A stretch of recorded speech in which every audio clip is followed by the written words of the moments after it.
વિદ્યાર્થી મિત્રો, chapter number 8 કોષ જીવનનો એકમ. હવે એમાં આપણે આગળની અંગિકાની વાત કરીએ તો હવેની અંગિકા છે આપણી હરિતકણ. આપણે જે રંજક કણની વાત કરી ગયા હતા કે રંજક કણમાં રંજક દ્રવ્યના આધારે 3 આપણને પ્રકાર જોવા મળે છે. એક હરિતકણ, બીજું રંગહીન કણ અને ત્રીજું રંગકણ અથવા ક્રોમોપ્લાસ્ટ. હરિતકણની વાત હવે આપણે કરીશું. રંગહીન કણની વાત કરી ગયા આપણે કે રંગહીન કણ શું કામ કરે છે, તો ખોરાક સંગ્રહ માટે, જેમ કે સ્ટાર્ચ સ્વરૂપે સંગ્રહ કરે તો મંડકણ, પ્રોટીન સ્વરૂપે કરે તો સમિતાય સ્તર, અને ચરબી સ્વરૂપે અથવા લિપિડ સ્વરૂપે કરે તો એને આપણે શેના તરીકે ઓળખીએ છીએ? તૈલકણ તરીકે ઓળખીએ છીએ. એ ઉપરાંત રંગકણ અથવા ક્રોમોપ્લાસ્ટની વાત કરી ગયા તો ક્રોમોપ્લાસ્ટમાં આપણે જોયું હતું કે કેરોટીનોઇડ્સ અને ઝેન્થોફિલ અને અન્ય રંજક દ્રવ્ય જેમાં એન્થોસાયનિનનું ઉદાહરણ લીધું આપણે. તો કેરોટીનોઇડ્સ એટલે કેવો રંગ પ્રદાન કરે છે, તો કે નારંગી રંગ પ્રદાન કરે. ઝેન્થોફિલ પીળો રંગ પ્રદાન કરે. અને એન્થોસાયનિનની આપણે વાત કરી કે જે બીટની અંદર લાલ રંગ પ્રદાન કરે છે. તો એ વનસ્પતિના અન્ય ભાગોને જ્યારે રંગ પ્રદાન કરે તો એ રંગકણ કહીશું. અને હવે આપણે વાત કરવાની છે હરિતકણ નામની અંગિકા. તો હરિતકણ જે છે એ પણ બેવડા પટલવાળી અંગિકા છે. તો આપણે બેવડા પટલવાળી બે અંગિકાની વાત કરીએ. જો તમને એવો પ્રશ્ન પૂછાય કે બેવડા પટલ ધરાવતી અથવા બે પટલ ધરાવતી અંગિકાના નામ આપી કોઈ પણ એકનું વર્ણન કરો, તો બેવડા પટલ ધરાવતી અંગિકામાં કણાભસૂત્ર અને હરિતકણ આ બે અંગિકા આવશે. એમાંથી તમારે કોઈ પણ એકનું વર્ણન આકૃતિ સહ કરવાનું રહેશે. તો હવે પહેલી આપણે હરિતકણની કણાભસૂત્રની વાત આપણે કરી ગયા. હવે આપણે વાત કરવાની છે હરિતકણ. તો હરિતકણનું જો સ્થાન લઈએ તો હરિતકણ ક્યાં જોવા મળશે? મધ્ય પર્ણપેશીમાં જોવા મળશે. એટલે જે પર્ણ હોય છે એ પર્ણમાં મધ્ય પર્ણપેશીના કોષોમાં આપણને જોવા મળશે. તો મધ્ય પર્ણપેશીના કોષોમાં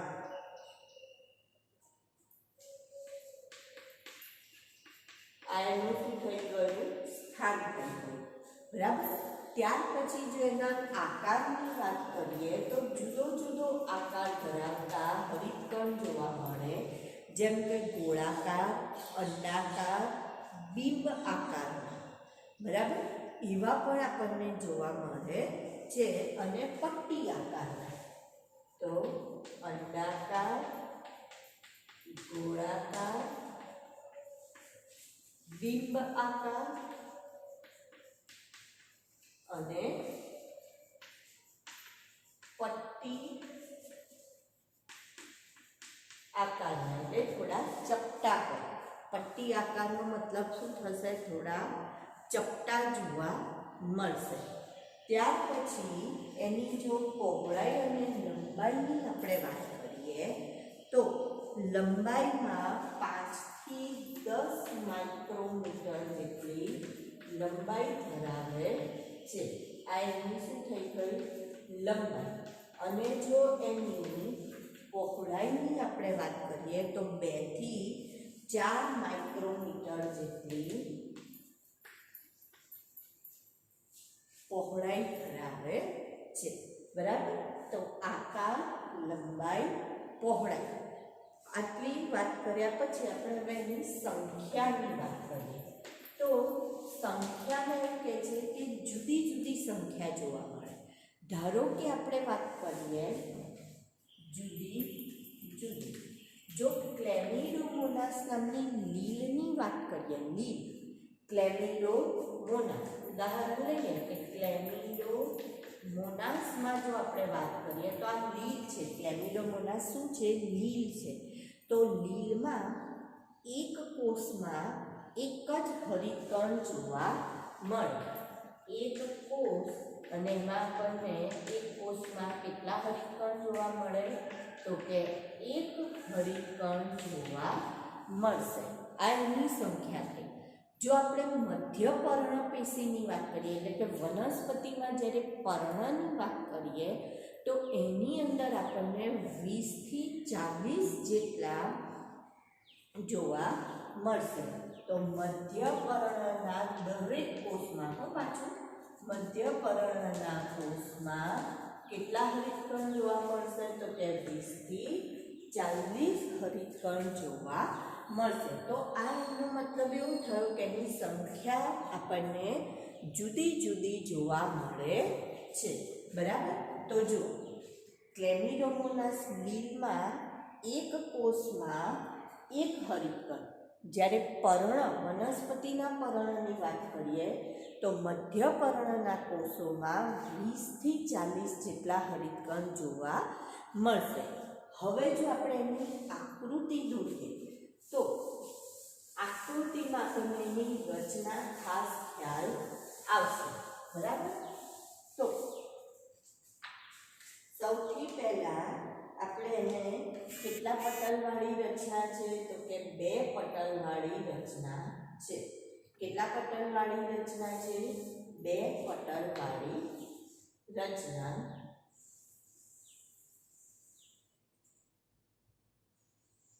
તો આ 2 પટલને આપણે દર્શાવીશું. બરાબર. એક જે છે એ બાહ્ય પટલ કહેવાય. જે બહાર તરફ છે એને શું કહીશું? બાહ્ય પટલ. અને જે અંદર તરફ છે એને શું કહેવાય? અંતઃપટલ. હવે આમાંથી શું કહે છે કે જે અંતઃપટલ છે એ બાહ્ય પટલ કરતાં ઓછું પ્રવેશશીલ છે.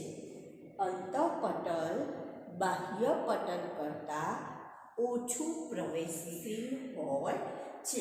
આવું કે છે. બરાબર. તો 2 પડ થઈ ગયા, બાહ્ય પટલ અને અંતઃપટલ. હવે એની અંદરની રચના જોઈએ તો એની અંદરની રચનામાં એવું કહે છે કે જે ખાલી પડેલો ભાગ છે, અવકાશ છે, એને આપણે શેના તરીકે ઓળખીએ છીએ? તો કે સ્ટ્રોમા, અથવા એને આધારક તરીકે ઓળખવામાં આવે. તો અંતઃપટલ, જો સૌથી પહેલા આપણે રચનામાં શું કહીએ કે 2 પડની બનેલી. તો કયા 2 પડ? બાહ્ય પડ અને અંતઃપડ. બાહ્ય પટલ, અંતઃપટલ. પછી એના ઉપરથી જ એનો બીજો મુદ્દો યાદ રાખવાનો. કયો મુદ્દો? કે અંતઃપટલ બાહ્ય પટલ કરતાં ઓછું પ્રવેશશીલ છે. હવે એનાથી જ આગળનો એનો ત્રીજો મુદ્દો બનશે કે અંતઃપટલનો જે ખાલી અવકાશ છે, ખાલી ભાગ છે, એને શું કહીશું? આધારક અથવા સ્ટ્રોમા. હવે તમને એવો પ્રશ્ન આવે કે શબ્દ ભેદ આપો સ્ટ્રોમા અને મેટ્રિક્સ. સ્ટ્રોમા અને મેટ્રિક્સ. તો સ્ટ્રોમા એ કોનું આધારક છે? તો કે હરિતકણનું આધારક છે. અને મેટ્રિક્સ કોનું આધારક છે? તો મેટ્રિક્સ એ કણાભસૂત્રનું આધારક છે. કોનું આધારક? કણાભસૂત્રનું. તો અહીંયા જે આધારક ખાલી પડેલો ભાગ છે એને આપણે શેના તરીકે ઓળખીએ છીએ? સ્ટ્રોમા તરીકે ઓળખીએ છીએ. તો હવે જે બાકીનો ભાગ બચ્યો એમાં સિક્કાની થપ્પી જેવી અથવા કોથળીઓ જેવી રચના છે જેને થાઇલેકોઇડ્સ તરીકે ઓળખવામાં આવે છે. આવી કોથળીઓ જેવી રચના એને શું કહેવાય? થાઇલેકોઇડ્સ. થાઇલેકોઇડ. અને એક આવી આ જે છે કોથળી જેવી રચના આને થાઇલેકોઇડ કહેવાય. આને શેના તરીકે ઓળખીશું? થાઇલેકોઇડ તરીકે ઓળખીએ છીએ. શેના તરીકે ઓળખીશું? થાઇલેકોઇડ. તો આ જે કોથળી છે આને આપણે થાઇલેકોઇડ કહીશું. શેના તરીકે ઓળખીશું? થાઇલેકોઇડ. હવે જો આવી લગભગ 2 થી 100 જેટલી કોથળીઓ સિક્કાની જેમ એકબીજા ઉપર ગોઠવાઈ જાય. બરાબર? આવી ગોઠવણીને ગ્રીના તરીકે ઓળખીએ અને જ્યારે એને એક વચનમાં કહેવું હોય તો એને ગ્રીનમ કહેવાય. આ ગ્રીનમ અને એકથી વધારે થાય એટલે એને શેના તરીકે ઓળખીશું? ગ્રેના તરીકે ઓળખીશું. તો આ આખી જે રચના છે એને આપણે શેના તરીકે ઓળખીશું? ગ્રેના. શેના? ગ્રેના. અને જો એક હોય તો એને શું કહેવાય? થાઇલેકોઇડ તરીકે ઓળખવામાં આવે છે. તો કોઈ એક હરિતકણમાં લગભગ 40 થી 60 જેટલા ગ્રેના હોય. કોઈ એક હરિતકણમાં 40 થી 60, મેં અહીંયા 3 બતાવી છે. કેટલી ગ્રેના બતાવી છે? 1, 2 અને 3 ગ્રેના બતાવી છે.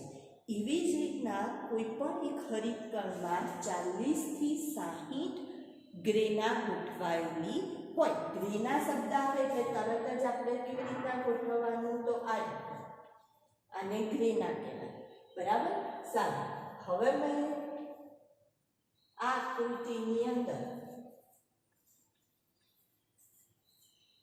ચલો હવે આ આકૃતિમાં કેટલી ગ્રેના છે? તો 1, 2, 3, 4, 5, 6, 7. 1, 2, 3, 4, 5, 6, 7. તો કેટલી ગ્રેના થઈ ગઈ? 7 થઈ ગઈ. તો એવી રીતના કોઈ એક હરિતકણમાં લગભગ 40 થી 60 ગ્રેના ગોઠવાયેલી હોય અને એક ગ્રેનમમાં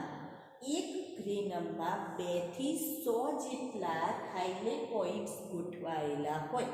કેટલા હોય? 2 થી 100 જેટલા. એટલે કોઈકમાં જો આમાં 1, 2, 3, 4, 5 છે. 1, 2, 3, 4, 5 બધામાં લગભગ 5 જ હશે, પણ કોઈકનામાં 6, 7 પણ ગોઠવાયેલા હોય. બરાબર? તો કોઈકમાં 2 હોય, કોઈકમાં 4 હોય, કોઈકમાં તો એવી રીતના 2 થી 100 જેટલા ગોઠવાયેલા હોય. તો ખાલી અવકાશ એને આધારક અથવા સ્ટ્રોમા કહેવાય અને બાકીનો ભાગ એને શેના તરીકે ઓળખીશું? ગ્રેના. ગ્રેના શેનું બનેલું છે? તો કે થાઇલેકોઇડનું. થાઇલેકોઇડ શું છે? તો કે કોથળી જેવી રચના જે સિક્કાની જેમ એકબીજા ઉપર ગોઠવાય છે એટલે એને ગ્રેના તરીકે ઓળખાય. એક વચનમાં એને શું કહીશું? ગ્રેનમ કહીએ છે. હવે આ જે ગ્રેના છે એ એકબીજા સાથે એક બંધ વડે જોડાય છે. બધી ગ્રેના એકબીજા સાથે એક બંધ વડે જોડાય જેને આંતરગ્રેનમ પટલ તરીકે ઓળખાય. જેને શેના તરીકે ઓળખીશું? આંતરગ્રેનમ.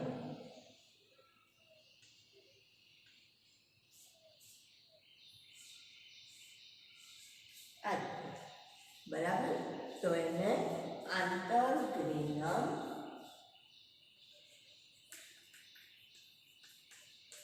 પટલ જે 2 ગ્રેનાઓને જોડવાનું કામ કરે. તો આ કોની રચના થઈ? હરિતકણની રચના થઈ. ફરીથી હરિતકણની રચના એકવાર રિવાઇઝ કરી જઈએ.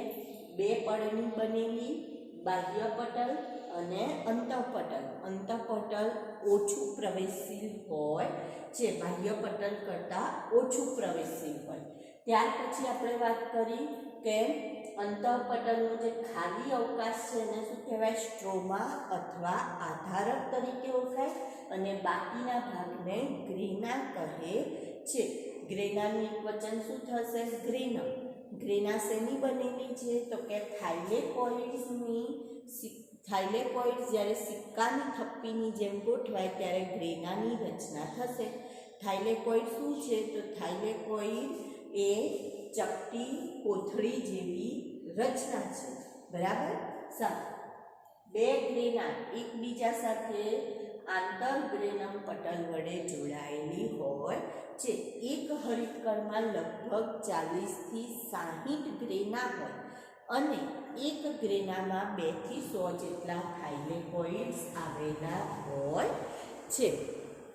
હવે આનું જો કાર્ય જોઈએ આપણે, હરિતકણનું કાર્ય શું, તો તમે તરત કહેશો કે હરિતકણ તો પ્રકાશ સંશ્લેષણની પ્રક્રિયા કરે, પણ એના માટે આપણે એના જે ભાગ છે એના ઉપરથી એનું કાર્ય કહેવું પડે.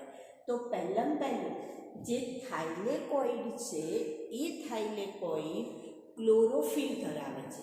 જો આ થાઇલેકોઇડ ડબ્બી જેવું છે અને એ ડબ્બીની અંદર ક્લોરોફિલ રહેલું છે. તો થાઇલેકોઇડ ક્લોરોફિલ ધરાવે છે, એનો મતલબ પ્રકાશ સંશ્લેષણની પ્રક્રિયા કયા ભાગમાં થાય, તો કે થાઇલેકોઇડ ભાગમાં થાય છે. તો થાઇલેકોઇડ રંજક દ્રવ્ય ક્લોરોફિલ ધરાવે છે, જે પ્રકાશ સંશ્લેષણની પ્રક્રિયા કરે છે. જ્યારે જે સ્ટ્રોમા ભાગ છે એ સ્ટ્રોમા એ વલયાકાર ડીએનએ ધરાવે, રિબોસોમ્સ ધરાવે છે. હવે જો રિબોસોમ્સ ધરાવતું હોય અને એમાં પણ 70S પ્રકારના રિબોસોમ્સ ધરાવે, જે કોષરસના રિબોસોમ્સ છે 80S એના કરતાં કેવા છે, તો કે કદમાં નાના હોય છે. તો હવે એ જે રિબોસોમ્સ ધરાવે છે તો એનો મતલબ એ શું કરતું હશે, પ્રોટીન સંશ્લેષણની પ્રક્રિયા. તો કાર્બોદિત, આ જે સ્ટ્રોમા છે એ કાર્બોદિત અને પ્રોટીન સંશ્લેષણ માટેના ઉત્સેચકો ધરાવે છે. સ્ટ્રોમામાં શું છે, પ્રોટીન સંશ્લેષણ અને કાર્બોદિત માટેના ઉત્સેચકો આવેલા છે. તો આ હરિતકણનું શું થયું, કાર્ય થયું. તો હરિતકણની રચના આપણે જોઈ, બેવડા પટલવાળી અંગિકાની રચના જોઈ અથવા હરિતકણની રચના જોઈ. હવે એના પછી આપણે લેવાનું છે હરિતકણ પછી હવે આપણે વાત કરીશું રિબોસોમ્સની. કઈ અંગિકાની વાત કરીશું, રિબોસોમ્સ. તો રિબોસોમ્સ જે છે એ જ્યોર્જ પેલેડે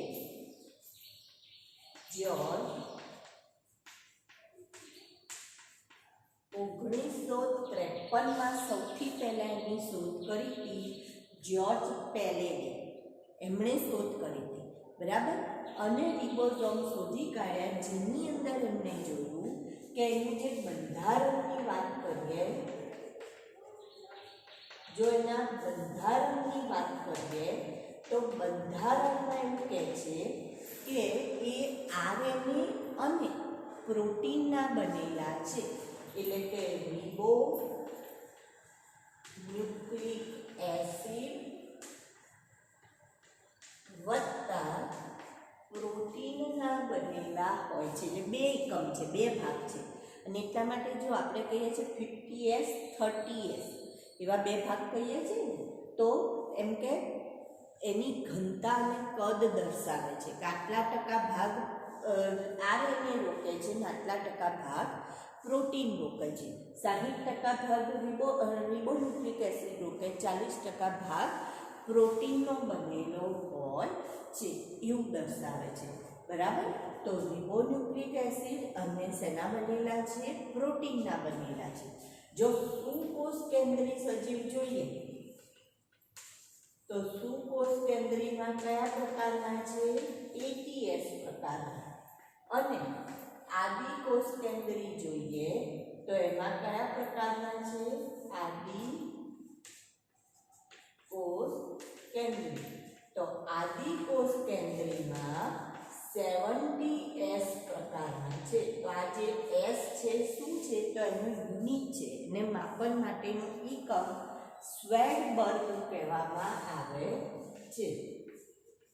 આ એકમ છે, યુનિટ છે કે જેમાં એનું માપન થાય છે, જે એની ઘનતા અને કદ દર્શાવે છે, બરાબર.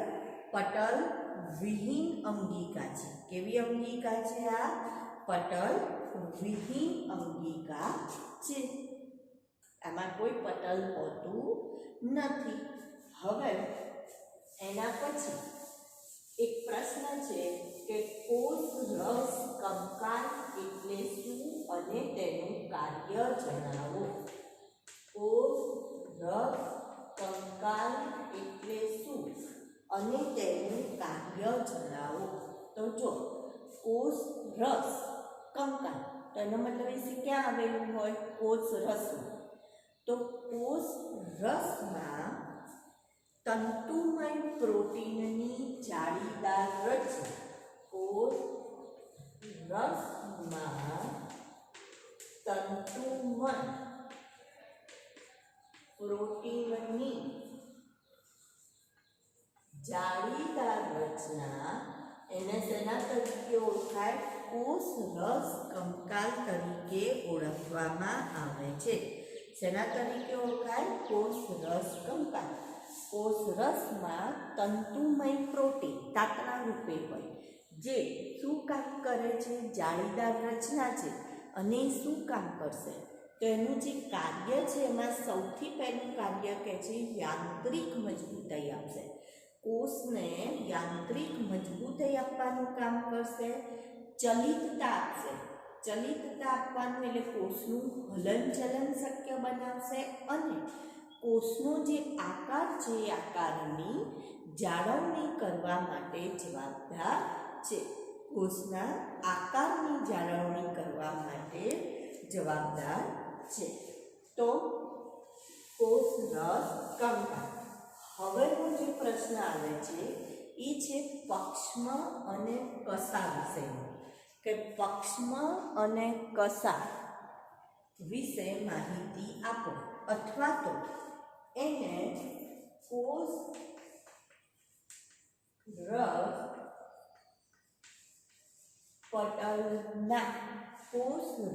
પટલના રોમમય બહિરુદ્ધ ભેદ. રોમમય બહિરુદ્ધ ભેદ જે કોષીય ગતિ સાથે સંકળાયેલા છે.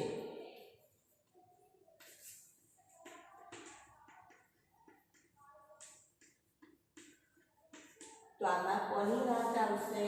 પક્ષ્મ અને કસા. બરાબર. જે કોષ રસ પટલ જે છે એના રોમમય બહિરુદ્ધ ભેદ છે. એનો મતલબ શું? કે જે પણ કોષ રસ પટલ હોય, કોઈ પણ ધારો કે બેક્ટેરિયા છે તો એમાં કોષ રસ પટલ જે હોય એમાંથી નીકળતા આવા રોમમય બહિરુદ્ધ ભેદ, બહાર નીકળતો આવો ભાગ, તો એને આપણે પક્ષ્મ અને કસા તરીકે ઓળખીએ છીએ. શેના તરીકે ઓળખાય? પક્ષ્મ અને કસા તરીકે ઓળખીએ.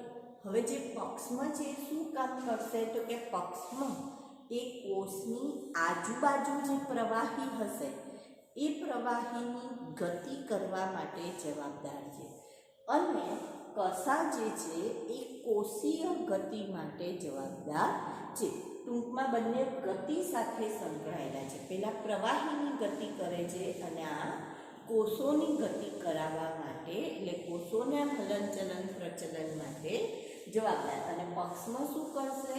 તો આજુબાજુનું જે પ્રવાહી હોય બધું લેતું આવશે. તમે જો આપણે પેરામીશિયમની વાત કરીએ તો પેરામીશિયમ ખોરાકનો કણ જોવે તો એના જે પક્ષમાં છે એના શરીર ઉપર એ પક્ષમાં દ્વારા ખોરાકનો કણ લાવશે અને અધોમુખ દ્વારા એ શું કરશે? ખોરાકના કણને ગ્રહણ કરવાનું કામ કરશે. જેમ અમીબા ખોટા પગ બનાવે છે એમાં શું કરે છે? તો કે પક્ષમાં દ્વારા એને પોતાની નજીક લાવે છે અને એને અધોમુખ દ્વારા ગ્રહણ કરવાનું કામ કરશે.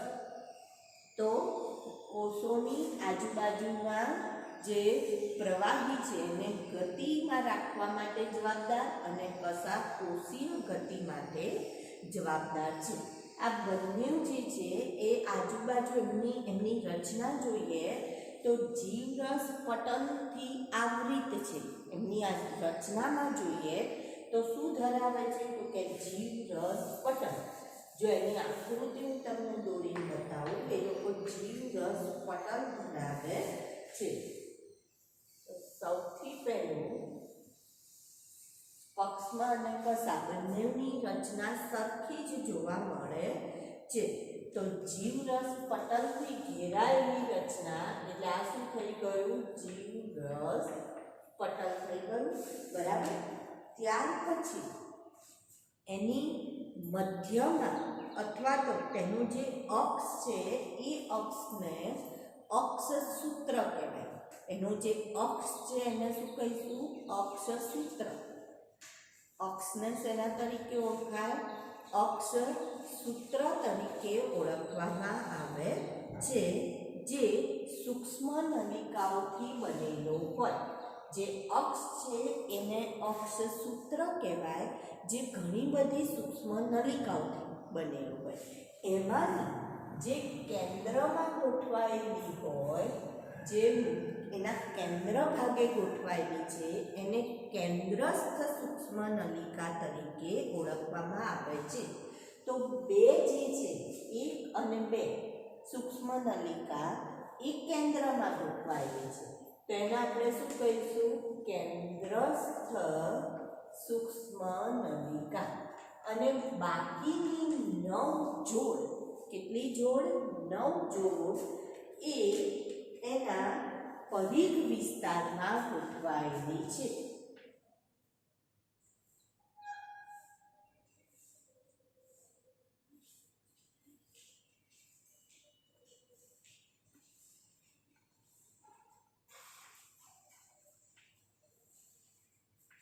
કેટલી જોડ ગોઠવવાની છે? આપણે 9 જોડ ગોઠવીશું.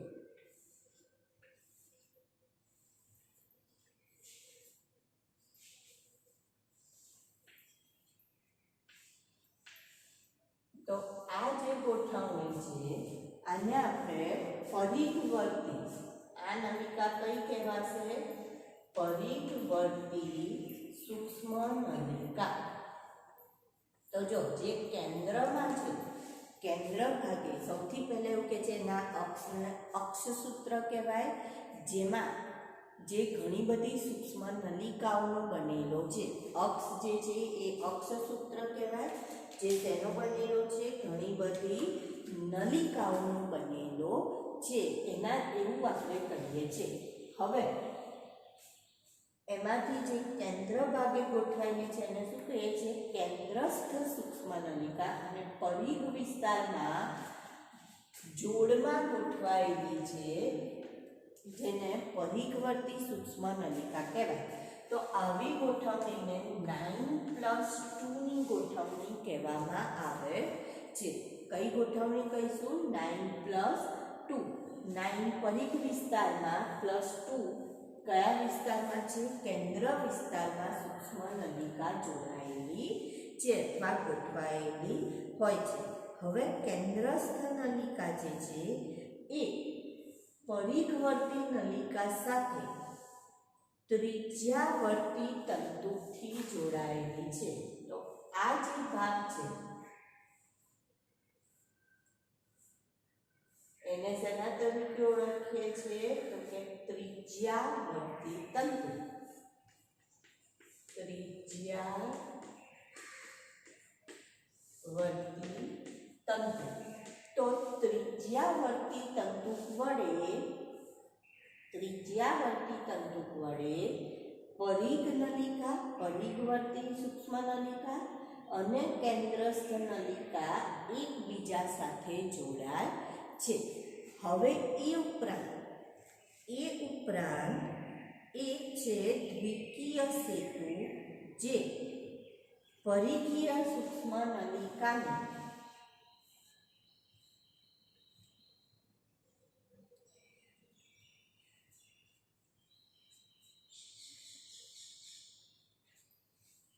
આ છે દ્વિકીય સેતુ. હવે અહીંયા તમે જુઓ, આ દ્વિકીય સેતુ કોને જેને જોડે છે? તો પરિઘવર્તી નલિકાને જોડવાનું કામ કરે છે. બે પરિઘવર્તી નલિકાને જોડવાનું કામ કરે છે. તો તમે જો પક્ષમાં અને કસાની આ જે રચના છે એ જો આકૃતિ મોઢે કરી દો તો એના ઉપરથી સરળતાથી લખી શકાય.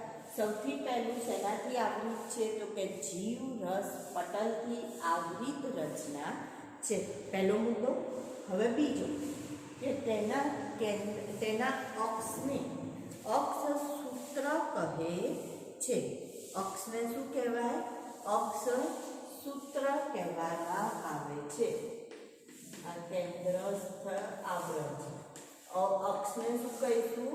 અક્ષ સૂત્ર, જે ઘણી બધી સૂક્ષ્મ નલિકાનો બનેલો છે.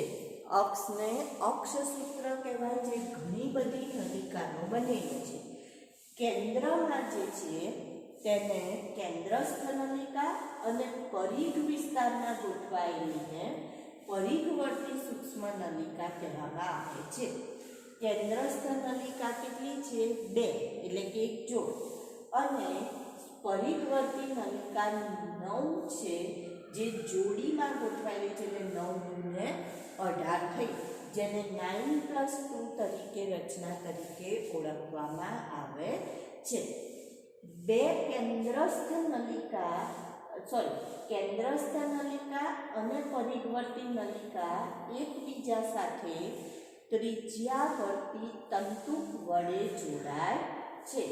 કેન્દ્રસ્થ નલિકા અને પરિઘવર્તી નલિકા કોના વડે જોડાય છે? ત્રિજ્યાવર્તી તંતુક વડે. અને 2 પરિઘવર્તી નલિકા એકબીજા સાથે દ્વિકીય સેતુ વડે જોડાય છે અથવા ગોઠવાય છે. તો આ કોની રચના? પક્ષમાં અને કસા. કાર્ય શું આવશે બંનેનું? તો કોષીય ગતિ સાથે અને પ્રવાહીની ગતિ, કોષોની આસપાસના જે પ્રવાહી છે એની ગતિમાં મદદરૂપ થાય છે.